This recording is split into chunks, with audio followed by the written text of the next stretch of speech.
Hello everyone, my name is Cherie, and this October I'm taking the 31-day horror movie challenge.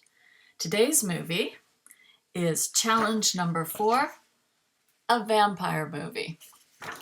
The film I chose was GANJA and HESS from 1973. Germs from the stab of an ancient dagger turns two lovers into immortal vampires. GANJA and HESS is a definite WTF movie. I didn't know what was going on a lot of the time.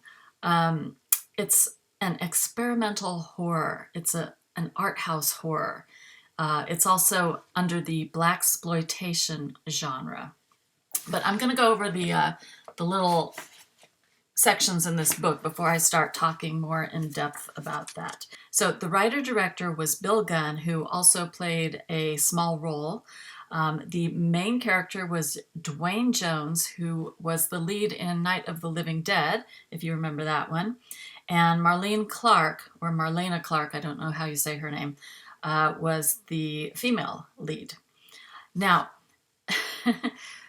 this was a very 70s film. Just based on the way it looked, it was very grainy. It was shot on 16 millimeter. It had that whole cinema verite style that was common in the 70s. And the cinematographer, James Hinton, was a documentarian. So it just kind of makes sense for how it looked. So what works in the movie? I thought the music was chilling.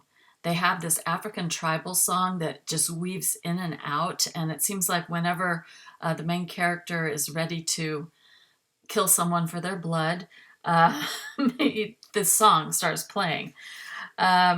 What doesn't work in the movie? I would say the script is very confusing and the pacing is very slow. So that didn't work for me. And then what does the vampire represent? Well, I had to do a bunch of research because after I watched it, I just was, a little too confused. So I looked this up. And vampirism was supposed to represent addiction in this movie. How does this film view life? I'd say it views life as a challenge with hurdles to overcome and difficult decisions to make. Why do we tell vampire stories?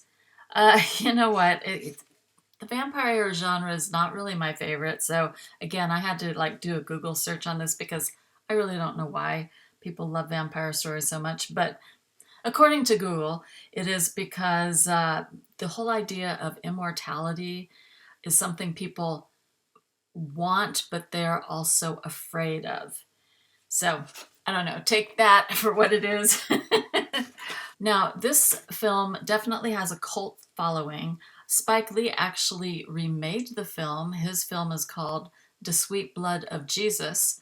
I haven't seen that one. There was a time when I had seen every Spike Lee film, but he's super prolific and I've just gotten way behind on his movies now. And I've not seen The Sweet Blood of Jesus, but I would definitely give it a watch.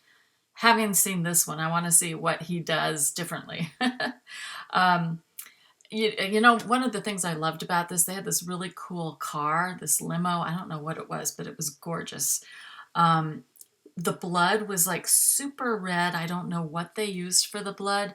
And then when they were drinking the blood, I was trying to figure it out. Was it tomato juice? I don't know. I didn't find anything really online that just talked about that stuff. But basically, it's an unconventional vampire story. It has the normal things like they drink blood and they're immortal, but they don't grow fangs and they can see themselves in mirrors. So it's just kind of like, it's different. It's really different.